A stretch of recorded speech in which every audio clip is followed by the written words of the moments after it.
یہ شان ہے صحیح. لیکن اب سنو غیرت مصطفیٰ، غیرت مصطفیٰ. پھر کہہ رہا ہوں حدیث میں نہ آتا تو ہمت نہیں تھی. ایک دن سیدہ پاک نے سونے کے کنگن پہنے. حضور کی غیرت، بس بات پوری ہوتی ہے. حضور کی غیرت، سیدہ نے سونے کے کنگن پہنے. سونا عورت کے لیے حلال ہے، جائز، صحیح ہے. عورت اگر سر کے بال سے لے کے پیر کے ناخن تک سونے میں لگ جائے منع ہے؟ بالکل منع نہیں، جائز بالکل. تو سب کی بیٹیوں کے، بچیوں کے، بیویوں کے لیے سونا حلال ہے، حضور کی گھر والوں کے لیے بھی ہے. لیکن پہن لیا سیدہ نے سونے کا کنگن. اللہ کے رسول ملنے کے لیے آئے، سیدہ کے ہاتھ میں سونے کا کنگن دیکھا، منہ پھیر لیا اللہ، اور منہ پھیر کر چلے گئے. توجہ کرنا سنیو، مائیں اور بہنیں تو آپ کی میں، کس کے گھر سے منہ پھیر کے جا رہے ہیں؟ کس کے گھر سے؟ بدعتوں منی فرمایا، میرے جگر کا ٹکڑا.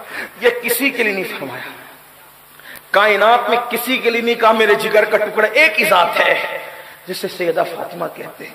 حضور نظر پھیر کر، چہرہ پھیر کر جائے. حرام کام، سیدہ حرام کام تو نہیں کر سکتی، حرام کام تو نہیں کر سکتی نا. بدعائے مصطفیٰ ہے، معصوم نہیں ہے لیکن محفوظ ضرور ہے نا. مگر حضور نے کیا کیا؟ چہرہ پھیر لیا. سیدہ رو پڑی، بابا چہرہ پھیر کے کیوں واپس چلے گئے؟ مزاج جانتی تھی. اچھا یہ سونے کے کنگن حرام نہیں تھے، ناجائز نہیں تھے، مکروہ بھی نہیں تھے، بدعائے مصطفیٰ کے شایان شان نہ تھے. ایک چیز حرام ناجائز الگ ہوتی ہے، لیکن ایک چیز کیا ہوتی ہے؟ شایان شان نہ ہونا. سیدہ چونکہ رسول اللہ کی شہزادی ہے، حضور علیہ الصلوۃ والتسلیم نے راز کی بات جاتے جاتے دنیا سے انہی کو کہا تھا کہ مجھ سے پہلے آ کر کے تمہیں ملاقات کرو گی. اس شہزادی جس کے لیے کھڑے ہوتے تھے، آج انہوں نے سونے کے کنگن پہنا ہے، شایان شان نہیں تھے. بس چہرہ پھیر لیا اور چہرہ پھیر کر کے حضور واپس ہو گئے. سیدہ نے فوراً سونے کے کنگن، جس سے میرے بابا ناراض ہو جائے، سونے کے کنگن اتار کر حضرت بلال کو دیا، جاؤ بیچ کر کے اس کو مدینے کے غریبوں میں بانٹ دو.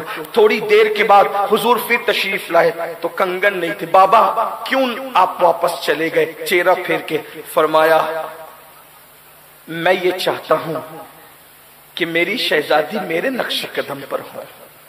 نبی کے گھر والوں کو کب زیب دیتا ہے کہ وہ سونا اور چاندی پہنے، اس لیے واپس.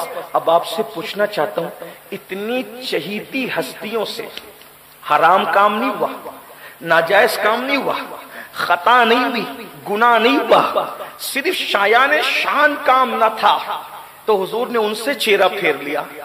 جب اتنے چہیتوں سے اتنی نزاکت ہے مزاج میں کہ ایک کام شایان شان نہیں ہوتا تو حضور رخ پھیر لیتے ہیں. تو بتاؤ مسلمانوں، آج اپنی راتیں کیسی گزرتی ہے؟ جو فجر کی نماز میں سوتا پڑا رہتا ہو، جو جوا کھیلتا ہو، جو شراب پیتا ہو، جو عورتوں کے ساتھ ناجائز تعلقات قائم کرتا ہو، پھر حضور اس کو پیار سے کیسے دیکھتے ہوں گے؟ کیا اس سے بھی چہرہ نہ پھیر لیتے ہوں گے؟ اور یہ تو دنیا ہے، دنیا، یہ تو دنیا ہے. یہاں تو موج مستی میں گزار رہے ہو. جب قبر میں جاؤ گے، قبر میں جاؤ گے میرے بھائی، اور جب قبر میں جاؤ گے اور اکیلے دفنا دیے جاؤ گے، کتنی بے بسی اور بے کسی ہوتی ہے نا. بڑے بڑے طاقتور، بڑے بڑے علم والے، بڑے بڑے ڈگری والے، بڑے بڑے خطابات اور القابات پانے والے، جن کے لیے جلسوں میں نعرے لگتے تھے، جن کے لیے جلسوں میں تالیاں بجتی تھی، جن کے لیے جلسوں میں تھالیاں بجتی تھی، جن کے لیے بڑے بڑی ڈگریوں کے اعلانات ہوتے تھے، جب مرتے ہیں تو جنازے میں کتنے بے کس اور بے بس نظر آتے ہیں. اب بتاؤ، قبر میں رکھے گئے، سب نے منو مٹی کے نیچے دبا دیا، دبا کر کے چلے گئے. انسان بے بسی میں سوچتا ہے، بھائی تو بھی گیا، باپ تو بھی گیا، ابا تم بھی گئے، بیٹو تم بھی گئے، یار دوست. دیکھو کتنی بے وفا دنیا ہے. جب سب چھوڑ کر چلے جائیں گے نا تو وہ جان وفا تشریف لائیں گے قبر میں. اور میرے امام کہتے ہیں جب حضور قبر میں آئیں گے تو کیفیت کیا ہوگی؟